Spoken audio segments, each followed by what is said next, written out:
One of the things that's come up in my coaching sessions a lot lately, but it's been there for the whole 35 years that I've been working in the human potential movement, is the concept of failure and what it means. And basically what we're taught is that failure in anything really, the subconscious message for me, the underlying message is that I am fundamentally flawed. Because I failed, there's something wrong with me, that there's something deeply and profoundly wrong about my character, my substance and who I am.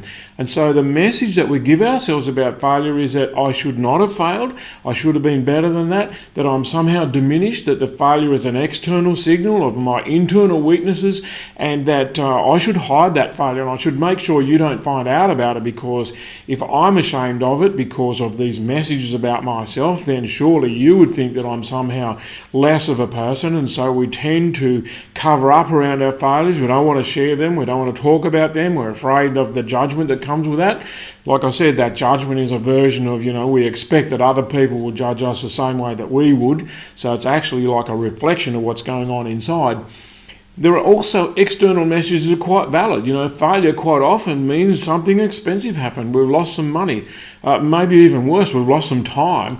Maybe even worse, the failure is actually difficult to deal with. It's gut-wrenching and it's hard. So I'm not here to say that failure is great. What I'm saying is we get some weird-ass messages about it from the point of view of the message about my character and my substance is negative, when in actual fact it could really be the opposite. So the truth is, failure could actually be the opposite of something is wrong with me or wrong with you. Really, maybe failure, the message is, maybe you should feel better about yourself because at least you had a go. When you look at the number of people who are reluctant to try something because of the fear of failure, not the actual failure, the imagination that's going on about the message of failure. So the number of people who can't speak in public, for example, because of their imagining of the shame that's going to happen when they mess it up or make a fool of themselves or whatever. Then essentially what you'll see is that the fear of the failure is actually the fear of a story that we're telling ourselves is not even true yet. Maybe standing up and having a go is going to earn us admiration, not just from ourselves, but maybe even other people as well. So what do we do with all this when the real message of failure is maybe that's a reason to have more self-respect, more self-care, more, your self-esteem rise because you are willing to have a go rather than sit back in the audience where there's a massive number of people who are not having a go simply because they're listening too loud to the fear. What do you do? How are we supposed to handle that? Well, I'm going to suggest a couple of things, and I'll get to my list in a moment. But I think the first thing is a fundamental different view about failure and what it means. I'm going to suggest to you that failure is actually necessary. Now, I know that might sound like heresy, but really what I'm suggesting is if you look at anything that you would want to be successful at, and let's take some of the big ones. Being successful in a relationship, being a partner to somebody, being a parent, they're probably the big ones. Look at the other things that are not totally necessary: speaking in public, trading the stock market, speaking to a group at work or doing whatever it is, learning to walk. All of these things, the success that you would have imagined having if you had it your way will only come after you find out the ways to mess it up. Consequently, what you'll see is that if you look at trading the stock market, there's not a successful stock market trader in the world who hasn't had multiple losing trades. What they do is they understand, if I turn that into a learning lesson, then perhaps we can say that the failure is only financial rather than totally complete. In other words, the only loss is financial. And if I can minimize those losses, then perhaps I can survive long enough to become a successful stock market trader. So there's a bit in that. And part of that is a money management, all those sort of things. Parenting, the chances are that you may not have had the best example of parenting. Maybe your parents were perfect, who knows? But the chances are you're going to have to try different things with your different children. My experience is what worked with our first child stood no chance with our second child. So we were doing trial and error in our parenting in both cases, because the first child, we hadn't been a parent until then, obviously. And then the second child, everything that we thought was going to work because it worked with the first didn't work with the second. So we're subjected to trial and error whether we like it or not. You can't walk unless you've been willing to fall over.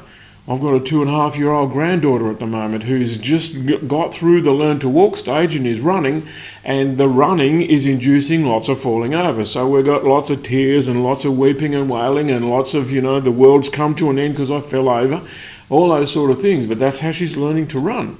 I've got a bit of video that I watch over and over again of her walking around in her father's Ugg boots, and they're long Ugg boots, so they come right up to her pelvis. That means that her little feet like that are this big, fitting in an Ugg boot that size, it's a high risk adventure.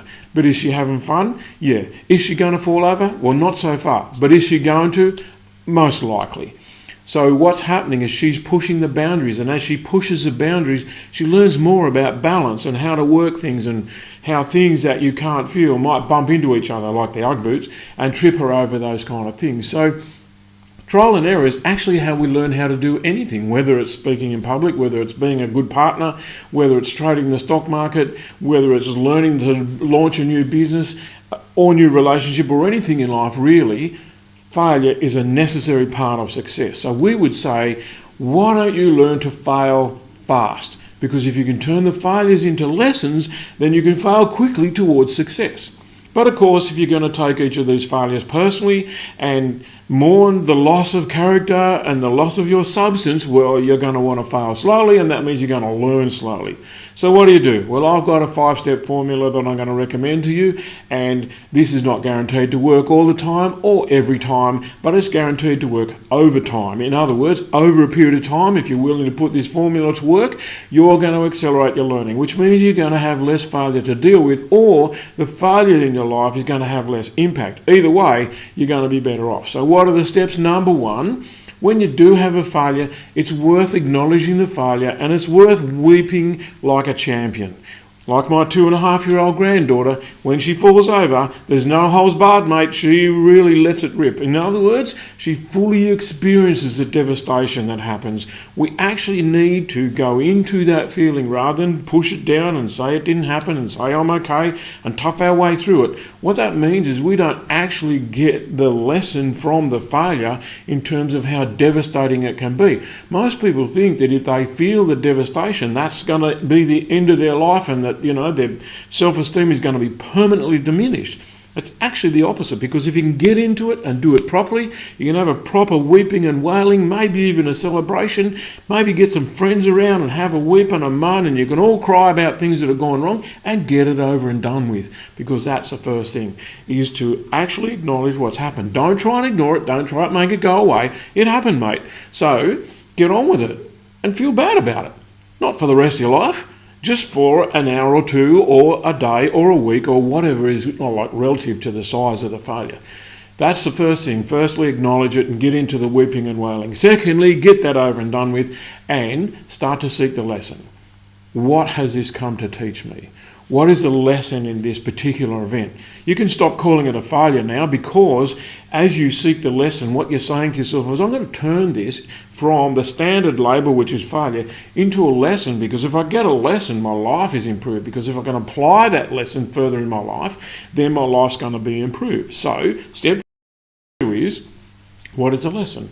That's a simple question. What have you come to teach me? This person who's been rude to you, this event that didn't go the way that you want, this abject failure in public, that's okay, but what has it come to teach me?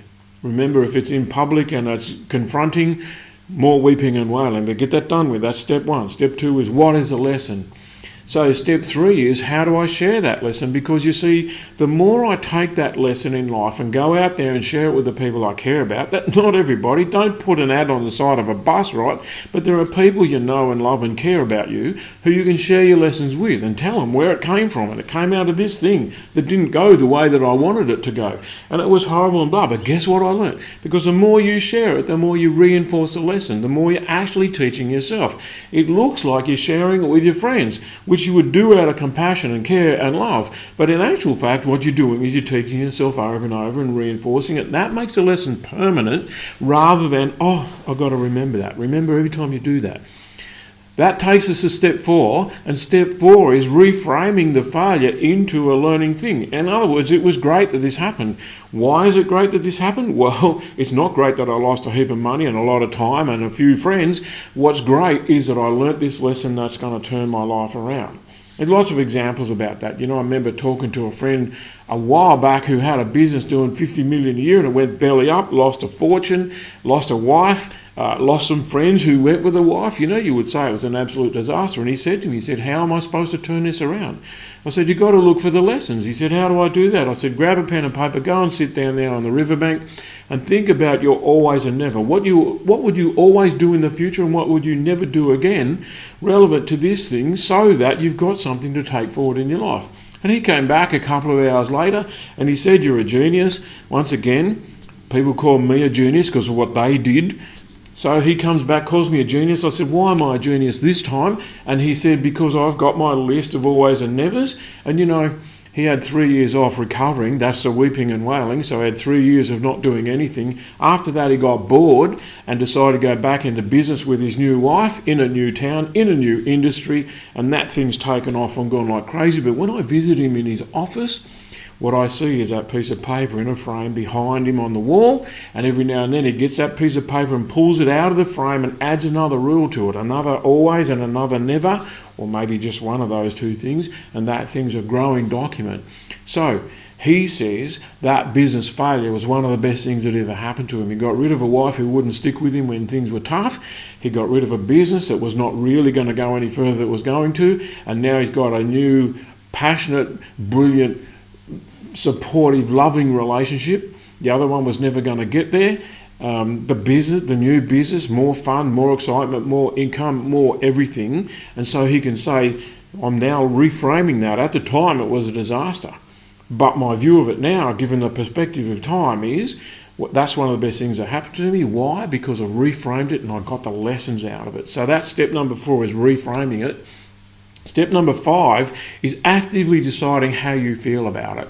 Now, I've kind of talked about that in step 4 already, and that's actively deciding how I feel about it. Going from, this is a disaster, to, I feel grateful. You see, by the time you can express gratitude for the awful thing that happened, what it means is you've learned and you've grown and you've moved up.